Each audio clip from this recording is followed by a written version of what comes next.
চলে আসবেন, বলুন সুবহানাল্লাহ।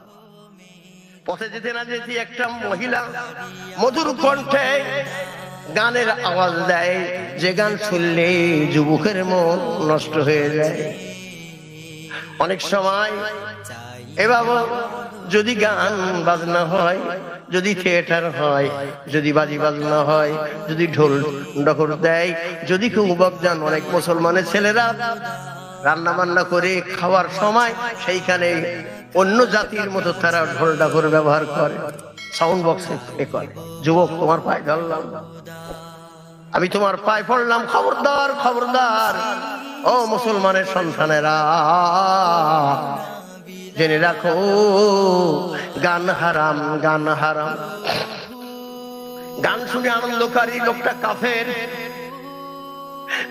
লোকটার স্ত্রী থাকলে স্ত্রী চিন্তা রাখে বাইন।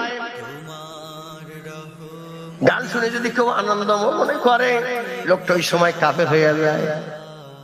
কারণ কোরআন বলছেন গান হারাম, আল গিনাউ হারামুন, গান হারাম, গান হারাম। সেজন্য গান শুনে যারা বদনা বাজায়, মাথা ঠোকে, আর যারা পাগলামি করে, এদের ঈমান থাকে না। এই জন্য যুবক, তোমার পায়ে ধরি, মুসলমানদের পাড়ায় গান দিও না, ওই বাজি বাজনা বাজাইও না, ওটা করেও না।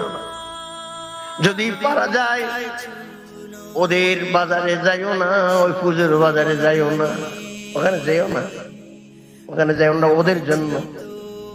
তুমি মুসলমানের ছেলে, তুমি রাতের কালে দিনের বেলায় এক জায়গায় বসে ভাই ভাই এক জায়গায় বসে মহান মালিকের নাম ধরে রাখো, লা ইলাহা ইল্লাল্লাহ, বলুন লা ইলাহা ইল্লাল্লাহ, লা ইলাহা ইল্লাল্লাহ, বলেন লা ইলাহা ইল্লাল্লাহ, লা ইলাহা ইল্লাল্লাহ, লা ইলাহা ইল্লাল্লাহ, লা ইলাহা ইল্লাল্লাহ।